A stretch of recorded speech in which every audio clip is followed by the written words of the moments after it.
hermanos, cuando estábamos regresando, cómo Dios prepara conexiones, ¿no?, que tienen un propósito. Y resulta que cuando viajábamos ahí de Cúcuta de Cali para Bogotá, viajábamos, es una hora de vuelo, es cortito. Y me puse a hablar con Julián, un hombre que se sentó al lado mío, los asientos eran de A3, así que estaba Lucho y este hombre, Julián. Les doy el nombre para que estén orando por él. Me preguntó, notó mi asiento, así que me preguntó por qué estábamos ahí. Le dijimos que habíamos con mi esposa venido a un congreso de pastores evangélicos que había sido muy importante para nosotros.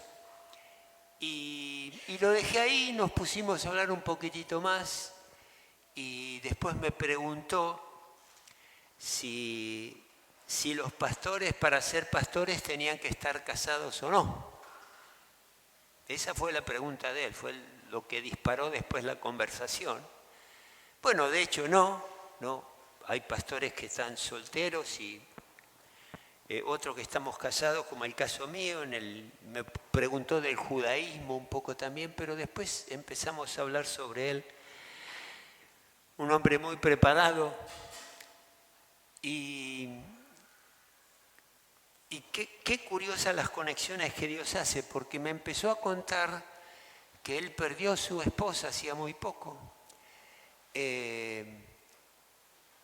Y le llamó la atención que cuando él estuvo en el sepelio, fueron muchos primos de él, y le contaron que esos primos estaban sufriendo mucho, varios eran médicos, estaban sufriendo mucho por situaciones que se le estaba dando. Él me dijo que una de las primas le había contado que cuando se estaba bañando ella veía como que el agua corría como roja, como sangre, y que una voz le decía a ella: cortate las venas.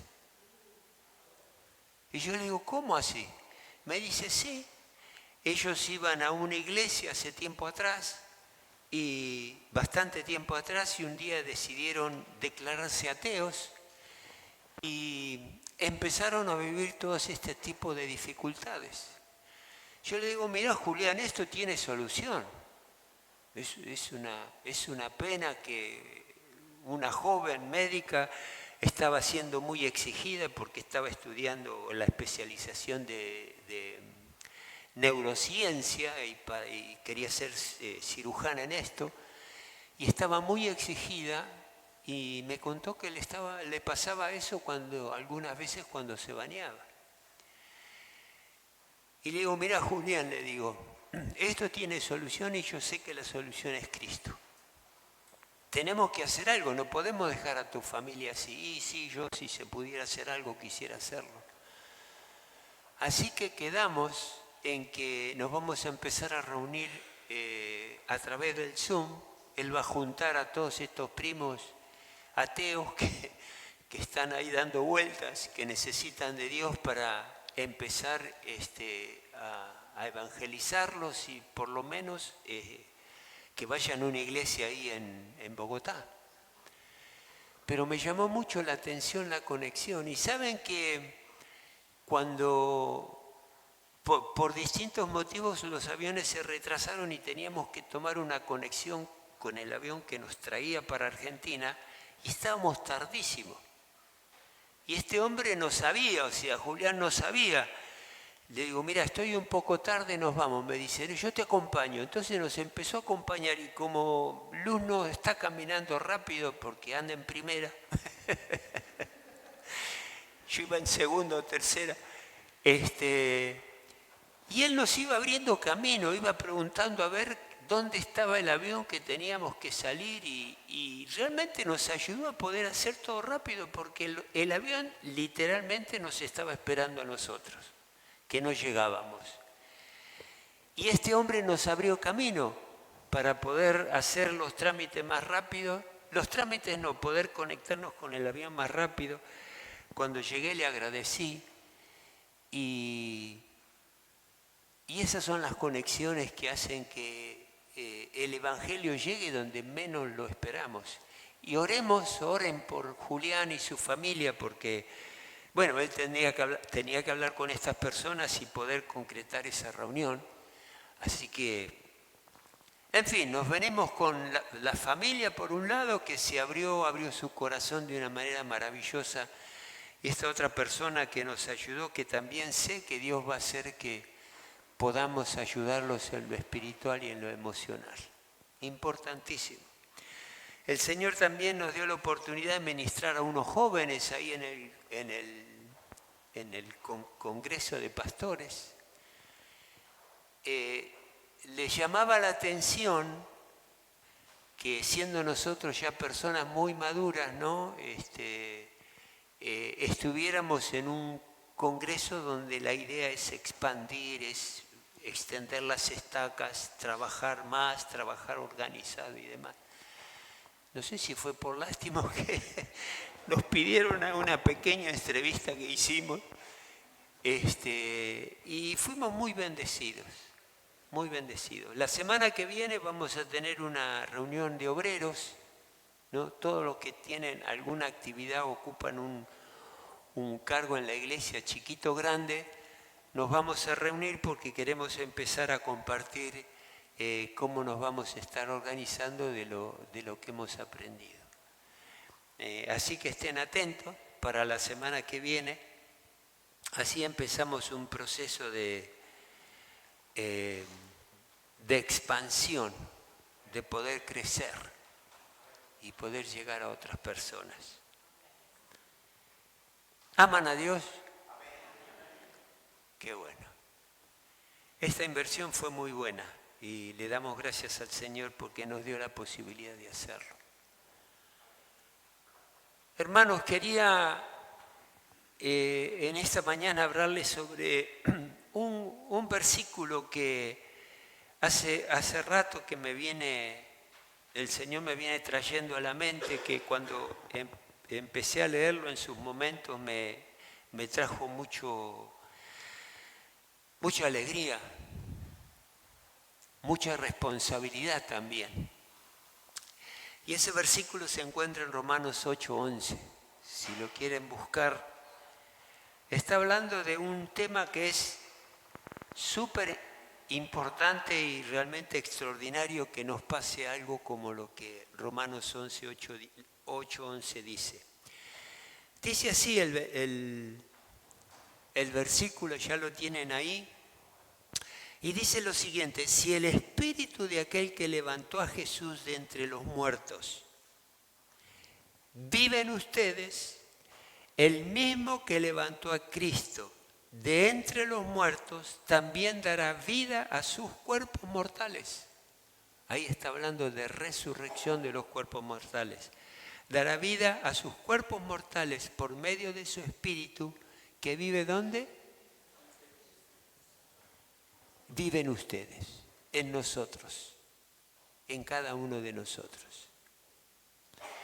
Y yo no sé, cuando uno lee un versículo así, si tenemos la capacidad de entender lo que Dios realmente nos está diciendo. Porque claro, uno muchas veces piensa que como Dios, siendo el creador de todo el universo, el que controla todas las cosas, el que creó el mundo, el universo, el que me creó a mí, te creó a vos, ¿cómo va a ocupar una casa, un hogar, un lugar en mí? Dimensionalmente parece como que no pudiera ser. Pero la verdad es que el Espíritu de Dios que vive en ustedes es el mismo que levantó a Cristo de entre los muertos, también dará vida a sus cuerpos mortales por medio del Espíritu que vive en ustedes. Esta palabra nos trae una información extraordinaria. ¿Por qué? Porque me dice que soy habitación, soy morada, soy casa ¿de qué? Del Espíritu de Dios. Entonces, en ese momento, mi espíritu con el Espíritu de Dios, con el Espíritu de Jesucristo, somos uno. Fíjense la conexión tan íntima y tan profunda que hay entre el ser humano que Dios creó y ese hombre y esa mujer que le entregaron el corazón a Cristo Jesús. Es extraordinario. Una de las cosas que me llamó la atención en su momento, ahora ya no, pero en su momento, fue ¿qué hizo que cuando yo le entregué mi corazón a Cristo haya habido un cambio tan profundo, rápido? Cosas que antes hacía que estaban mal, ya no me interesaron más. Y nadie vino a decirme no hagas eso porque está mal, no hagas lo otro porque está mal, no. Entonces cuando lee uno esto, se da cuenta que como ahora el Espíritu de Dios está en mí y el Espíritu de Cristo con mi espíritu forma un solo espíritu, y en esa conexión y en esa intimidad de vida, Dios desde adentro hacia afuera hace los cambios que son necesarios en mi vida. En efecto, soy casa del Espíritu de Dios, sos vos casa del Espíritu de Dios. Si abro la puerta de mi casa para recibir algo importante, un ser querido, no sé, un papá o una mamá, ahí cuando llegamos a Colombia, nuestra familia nos abrió las puertas, nos atendieron como reyes, estaban pendientes de nosotros. A mi esposa le gusta el pan de bono, que no lo conocen. La mayoría no lo conocen, pero es un pancito que a la mañana venía el pancito fresco y caliente para que tengamos nuestro desayuno con un buen café. Y nos recibieron tan alegremente, ¿no? Que después cuando nos íbamos, ya se tienen que ir, bueno, esas cosas que pasan dentro de la familia. Y es alegría recibir a esas personas o ser recibido de esa manera, pero este versículo no está hablando de recibir a alguien importante, sino que está hablando de que al abrir nuestro corazón a Cristo, el Espíritu Santo toma nuestro cuerpo como casa y como habitación. ¡Wow! Este Espíritu vivificará nuestros cuerpos mortales porque vive en nosotros. Y esta es una aseveración de que somos casa del Espíritu Santo. Es una afirmación, algo que realmente tenemos que entender y aceptar. Levanta tus manos ahí donde estás, un minuto. Y decí, creo con alegría que yo soy casa del Espíritu Santo, casa del Espíritu de Dios. Amén. Ahora, ¿cómo puede ser que el creador del universo vive en una persona? Porque como les decía antes, parece como que no encaja, ¿no? Una cosa tan grande en un ser tan chiquitito, finito como somos nosotros. Pero la respuesta es que no fue diseñado o planificado que Dios more en nosotros por nosotros mismos, por aquel que le habló el corazón a Cristo y lo recibió como su Salvador. No fue mi decisión que el Espíritu Santo esté en mí, sino que fue decisión de Dios. Él siendo el creador de todas las cosas, siendo el creador del ser humano, Él tomó la decisión de estar en nosotros. Y eso es lo que Él quiso hacer y lo hizo. Y el Espíritu de Dios, dice el versículo que acabamos de leer, vivificará tu cuerpo mortal. El poder de resucitar está dentro mío, está dentro tuyo, porque el Espíritu de Dios está en nosotros. Y bueno, vieron ustedes cómo pasa con el cuerpo humano, que a veces se enferma y ahí está el Espíritu Santo obrando para restaurar nuestras células que se enferman.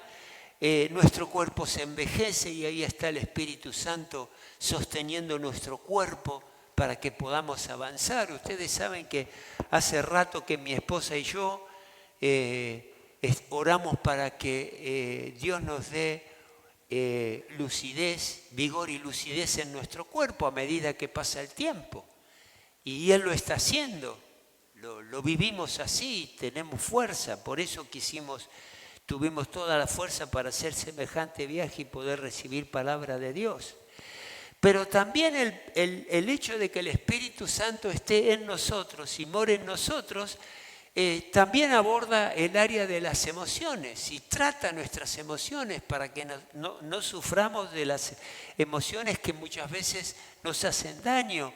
Opera en el área de los sentimientos, opera en el área de nuestra mente, aún en la manera de pensar. Ya no pienso igual como pensaba antes, porque el Espíritu está ahí trabajando dentro mío hacia afuera. En Romanos 8:6 dice lo siguiente: la mentalidad pecaminosa es ¿qué?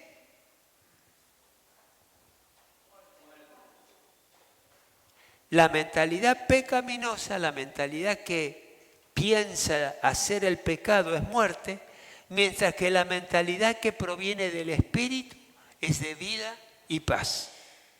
La mentalidad pecaminosa es enemiga de Dios, nos aleja de Dios, pues no se somete a la ley de Dios ni es capaz de hacerlo. Los que viven según la naturaleza pecaminosa no pueden agradar a Dios. Y ahí es donde entramos en problemas. Pero vivir en el Espíritu es tener poder para deshacer todas las obras de la carne. Tenemos que morir a la carne para que nuestra manera errada de vivir pueda ser aplacada, desaparezca por la obra del Espíritu Santo en nuestro corazón. Ahora, Pablo escribió el libro de los Romanos, la carta a los Romanos, pero también le escribió a Gálatas en una lista acerca de qué es eso de la carne o qué es esa naturaleza pecaminosa. ¿Qué descripción le damos? Y presten atención a esto porque es importante que entendamos algo que quiero aclararles. Hablando de la naturaleza pecaminosa del hombre y de la mujer, ahí el apóstol Pablo hace una lista que no es exhaustiva, es parte de lo que él dice, pero vamos a utilizarla. En Gálatas 5:19 dice: las obras de la naturaleza pecaminosa se conocen bien. Inmoralidad sexual, impureza y libertinaje, idolatría y brujería, odio, discordia, celos, arrebatos de ira, rivalidades, disensiones y sectarismo. Y envidia, borracheras, orgías y otras cosas parecidas. Les advierto ahora, dice Pablo, como antes lo hice, que los que practican tales cosas no heredarán ¿qué? El reino de Dios. Y ahí es donde entramos en problemas, donde no podemos por estas cosas heredar el pueblo de Dios. En algún momento todos hemos vivido y practicado obras de la carne. Eso es inevitable, pero cuando fallamos caemos en la manifestación de la carne, o sea, la naturaleza pecaminosa ahí empieza a gobernar nuestro cuerpo. Y es aquí donde el Espíritu Santo nos amonesta. Es ahí donde el Espíritu Santo nos está llamando la atención. Cosa que antes de conocer a Cristo hacíamos mal y no nos dábamos cuenta, no nos molestaba o no le prestábamos atención. Ahora el Espíritu Santo nos corrige porque está en nosotros, mora en nosotros. Y pierde la fuerza o la naturaleza pecaminosa, pierde el dominio nuestro por la corrección del Espíritu Santo y vuelve a tener lugar en nosotros la naturaleza divina. Ahí vuelve el Espíritu Santo a trabajar en nosotros para nuestra bendición. Si la persona insiste en desoír la voz del Espíritu Santo, entonces entra en un grupo de personas de los que están cometiendo faltas en contra del Espíritu y en contra de la voz del Espíritu Santo. Muchos caen, se arrepienten y vuelven a las cosas del Señor, al tiempo vuelven a caer se arrepienten y vuelven a caer, y así pasa el tiempo en una ida y venida de situaciones que realmente hay que corregir.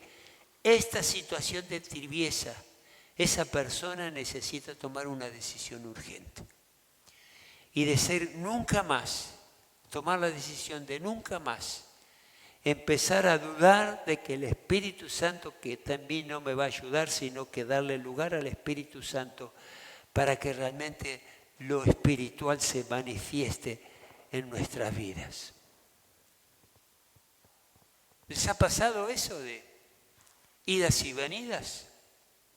A mí me ha pasado, hasta que le dije nunca más, hoy decido seguir la voz del Espíritu Santo que está hablándole a mi corazón. Seguramente dentro de poco vamos a hablar sobre cómo el Espíritu Santo nos habla. Pero analicemos por un momento la lista del apóstol Pablo. ¿Qué les parece? ¿Sí? Fíjense, por ejemplo, cometer adulterio. Eso es algo que es escandaloso. Pero ¿saben que la misma lista donde se habla del adulterio, que es escandaloso, dice también que no tengan celos? En la misma lista. Así que el mismo peso o gravedad que tiene el adulterio lo tiene el celo, que también el celar es pecado. El mismo peso que hay en el escándalo del adulterio también está en la contienda. Cuando hay contienda, el mismo peso de gravedad de pecado lo tiene la contienda.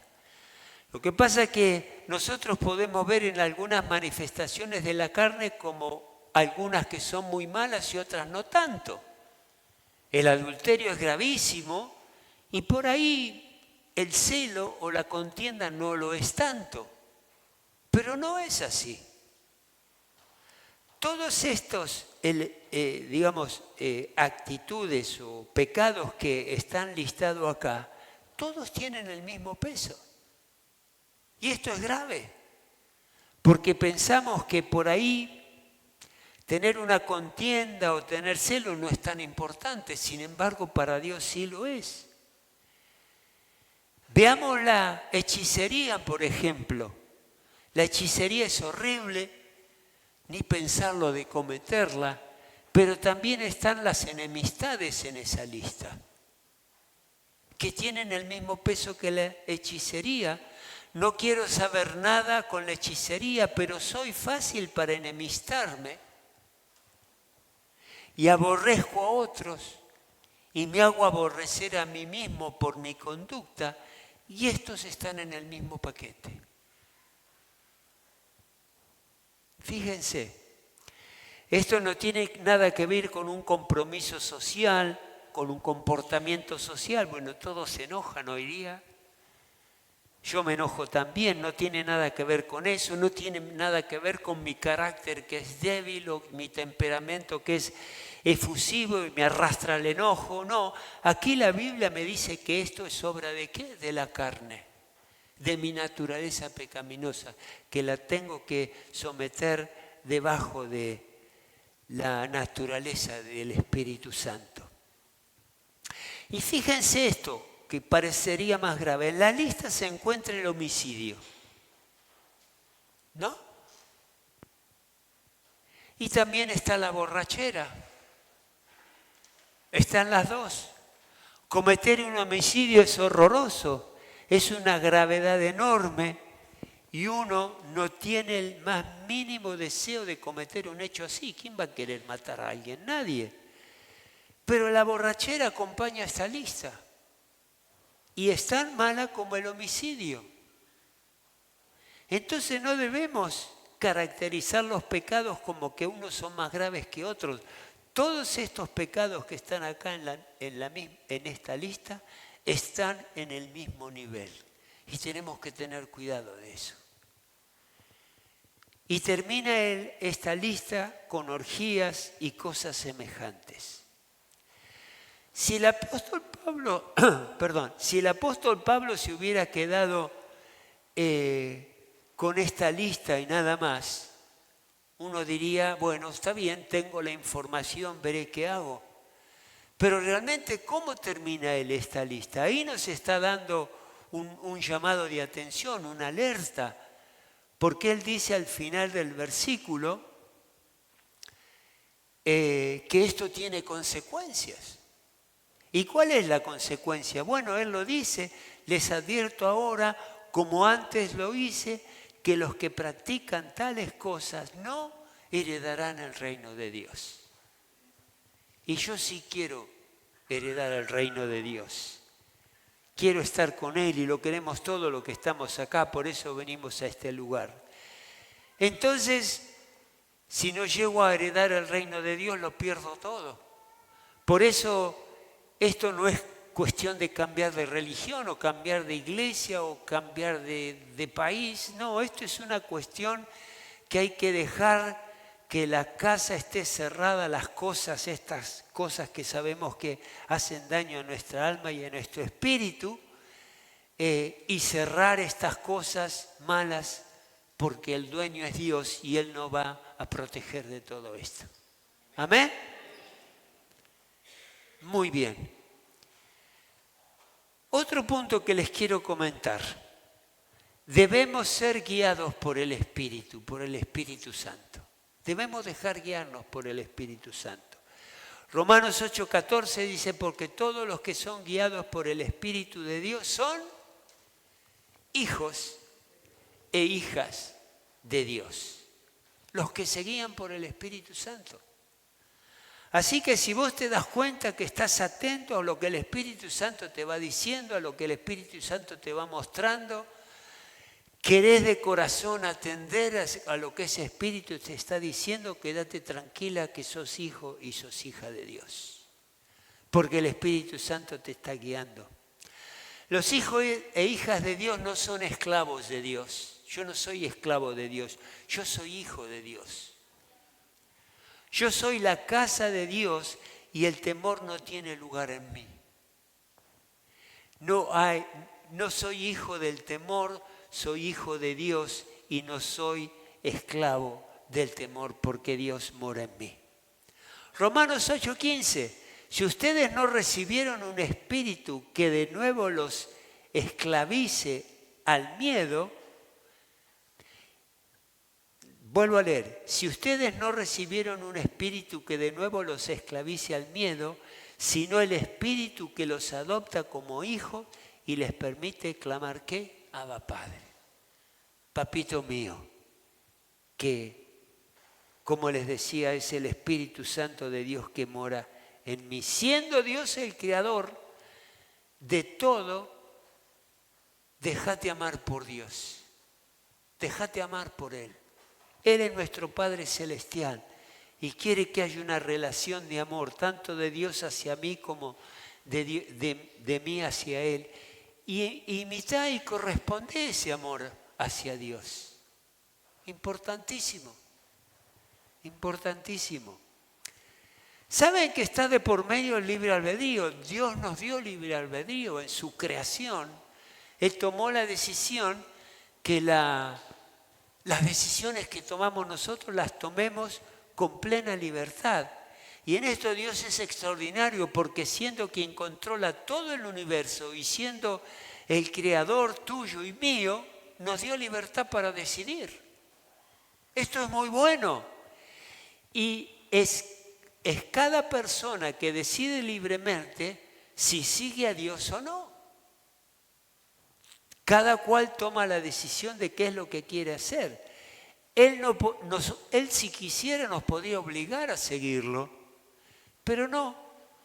Una obediencia forzada u obligada no tiene sentido, no vale de nada.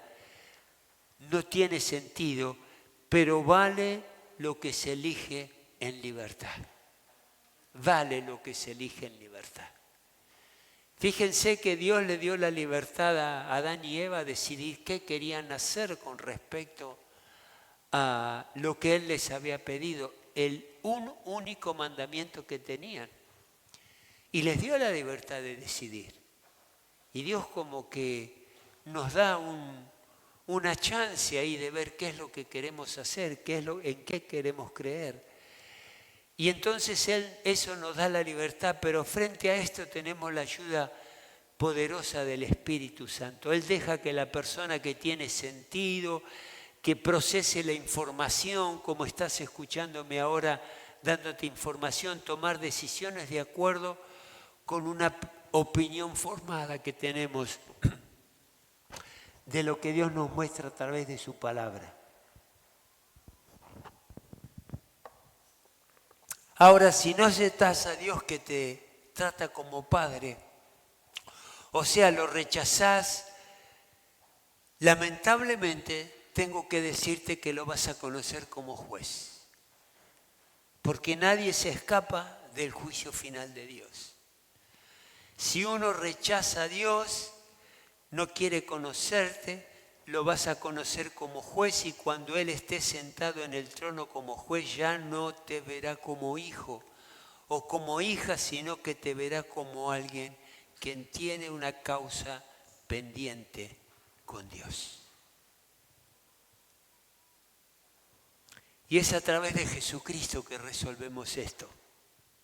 Entonces tenemos un enorme privilegio de tener una santa y permanente comunión con Dios. ¿Amén? La tenemos. Y la tenemos que guardar, la tenemos que cuidar. Tenemos que dejar que el Espíritu Santo nos hable para decidir qué es lo mejor para nosotros. Por eso te invito a que aproveches todos los días de oración, de devocional. Acá el hermano Eduardo nos estaba convocando y recordando qué importante es estar en la reunión de oración. Vamos mucho más allá de lo que uno puede pensar de tener que reunirse una vez más. Hacer ayuno, pronto vamos a tener una vigilia para que tengamos un tiempo de comunión con Él, y eso fortalece la conexión que tenemos con nuestro Dios a través del Espíritu Santo. Jesús le dijo a Satanás en Mateo 4:4, escrito está, no solo de pan vive el hombre, sino de toda palabra que sale de la boca de Dios. Ese es el alimento de nuestra alma y de nuestro espíritu. Ahora los hijos y las hijas de Dios tienen herencia, tenemos herencia. Fíjense lo que dice Romanos 8:17. Si somos hijos, somos herederos. Herederos de Dios y coherederos con Cristo. O sea, lo que Cristo heredó, lo heredo yo también.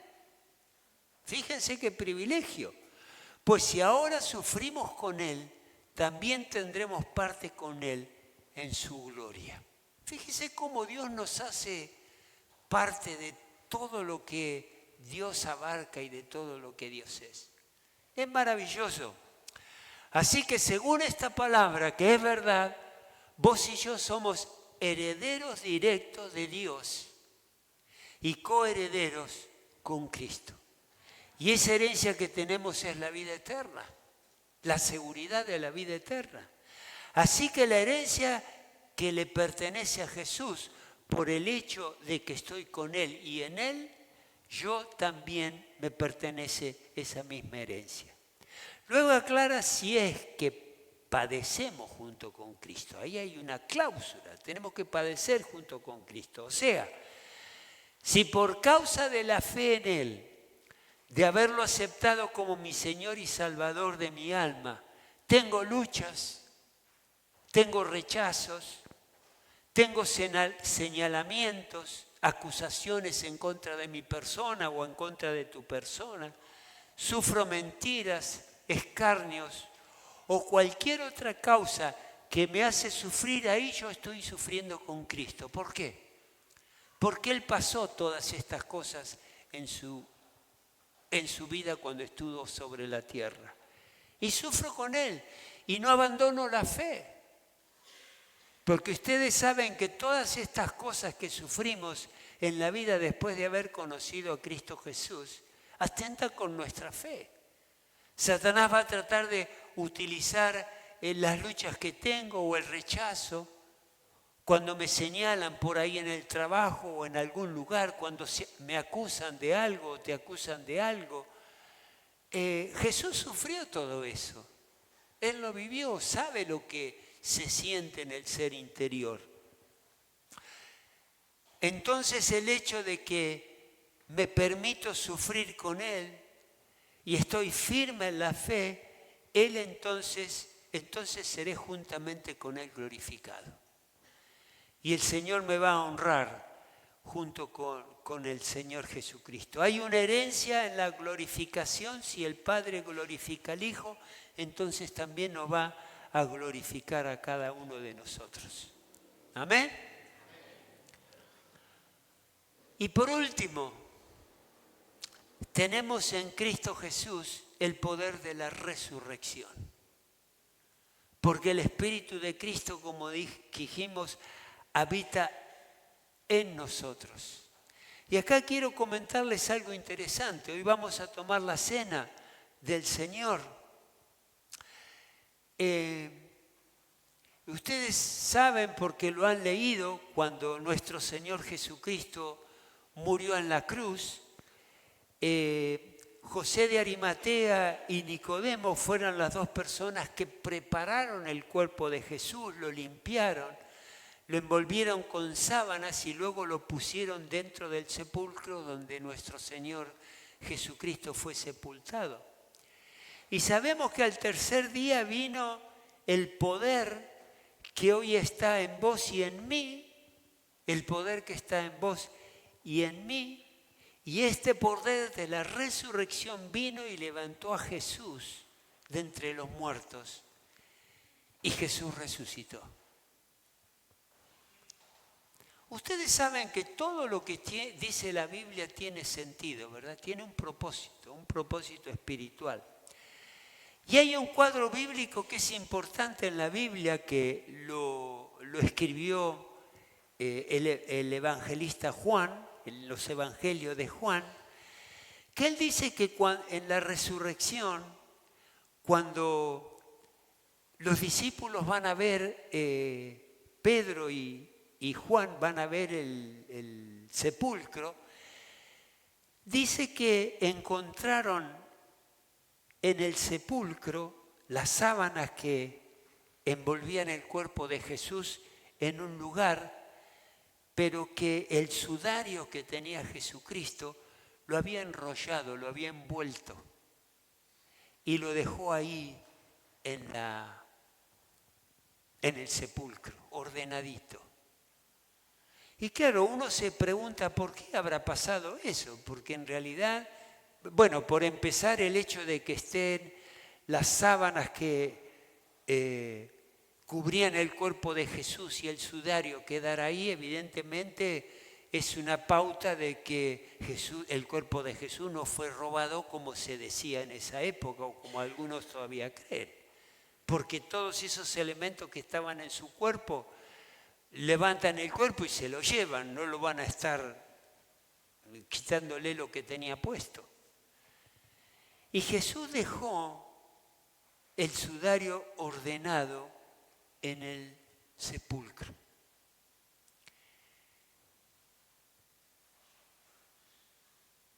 Y bueno, uno puede decir, claro, Jesús es un Dios de orden y deja las cosas bien en su lugar ordenadito, pero hay algo más profundo aquí. En la cultura hebrea de la época de Jesús, una persona que se preparaba a recibir un huésped tenía todo un protocolo que cumplir.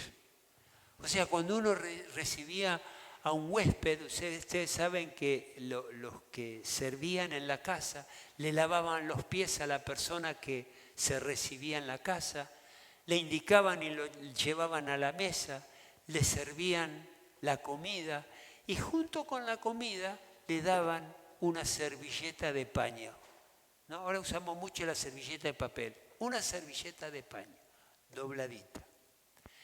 Después que el huésped comía, si había estado satisfecho con el trato que se le dio porque se le lavó los pies, hay evidencia en la Biblia de que no siempre fue así en algunas ocasiones, pero el protocolo era lavarle los pies, llevarlo a la mesa, servirle la comida, que la comida esté bien preparada. Si ese huésped estaba feliz, estaba contento con lo que comió y con el trato que se le dio, doblaba la servilleta de paño, la dejaba en la mesa y era ese un indicativo que por haber sido tratado bien va a volver.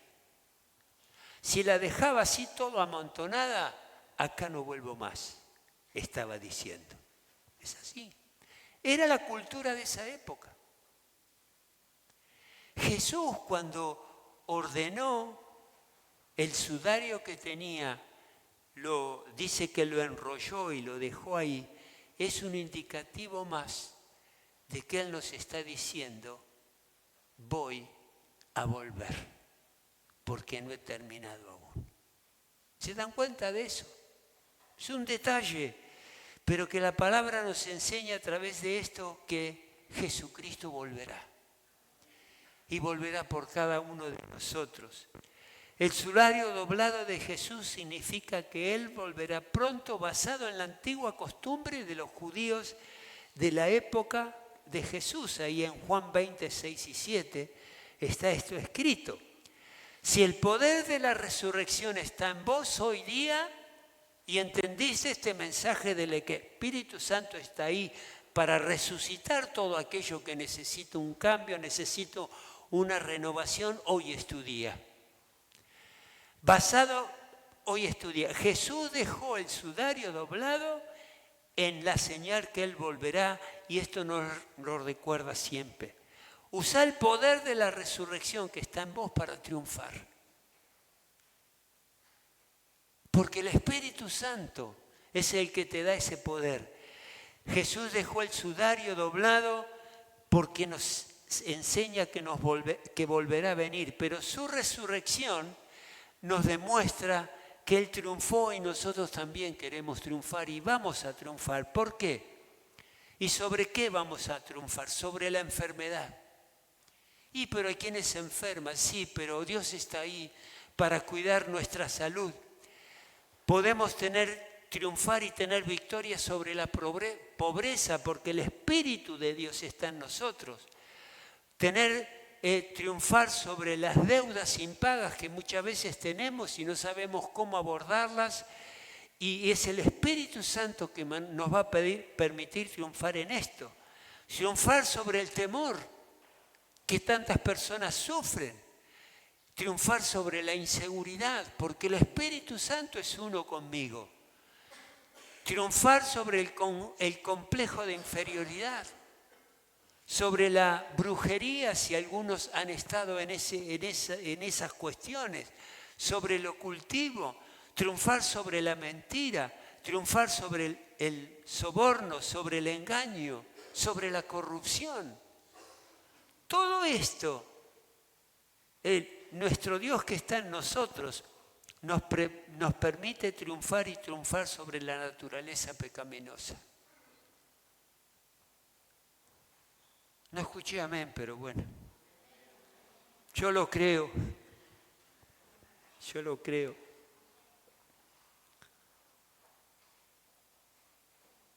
Por eso el Señor en esta mañana nos está diciendo que está en nosotros a través del Espíritu Santo. Nuestro espíritu con Él es uno. Y tenemos que aprovechar eso, sacarle el jugo al hecho de que el Espíritu Santo está en nosotros. Por eso quiero ahora invitarlos a declarar algunas verdades que me acuerdo cuando terminó el Congreso, el pastor que estaba dirigiendo ese momento la reunión nos guió a declararlos y yo lo escribí, lo traje para que nosotros lo podamos declarar también, si así les parece. Pónganse de pie, por favor.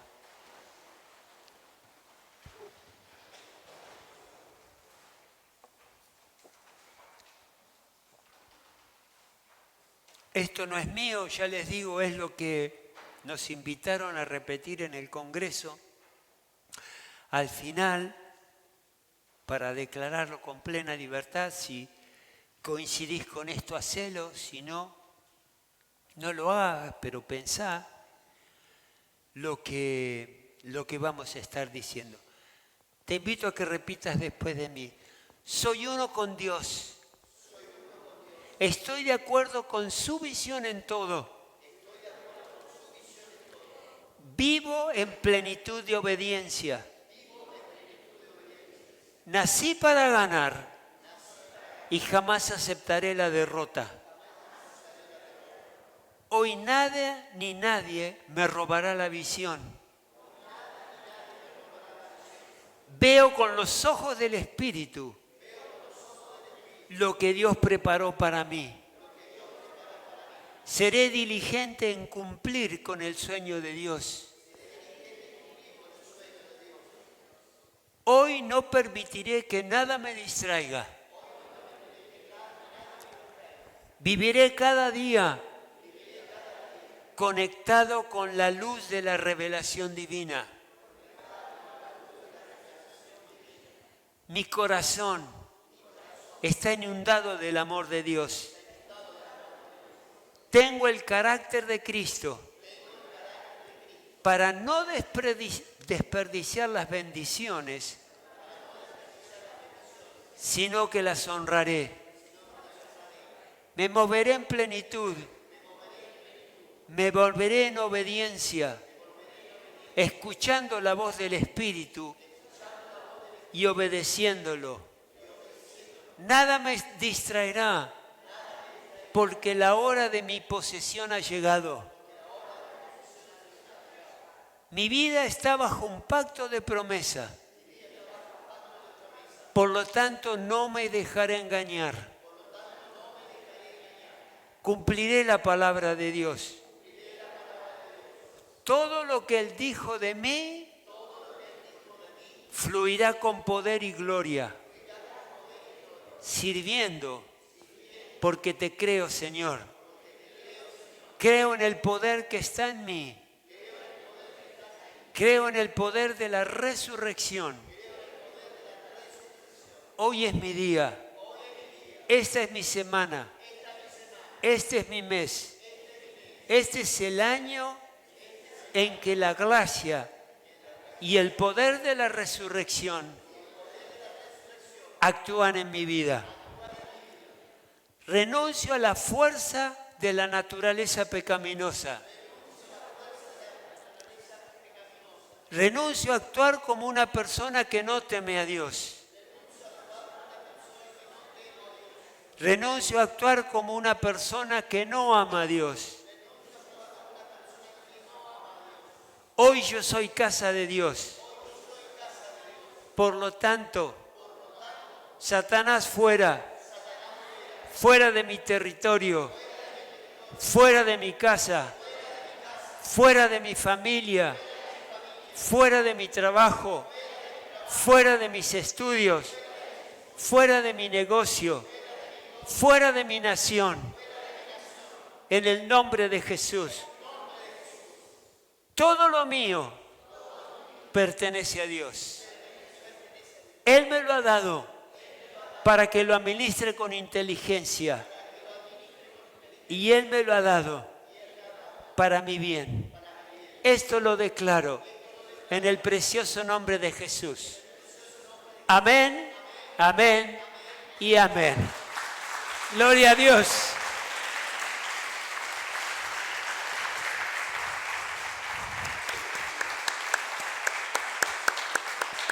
Sí, Señor. Sí, Señor. Te amamos, Padre. Te amamos. Gracias por ser uno contigo, Dios.